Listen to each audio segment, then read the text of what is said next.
জমে গেছে খেলা, কি খেলা চলছে চলছে। আনোয়ার মাঝখানে পড়ে গেছে, আনোয়ার কি পাড়া খেলে টেনে বেরিয়ে গেছে। কারিজুল ফার্স্ট,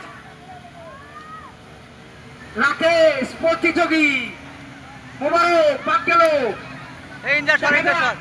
রাকেশ স্টাডি পয়েন্ট অব্দি যা, অসুবিধা নাই। আনোয়ার বাদ চলে গেল নাকি, রাকেশ বাদ চলে গেল।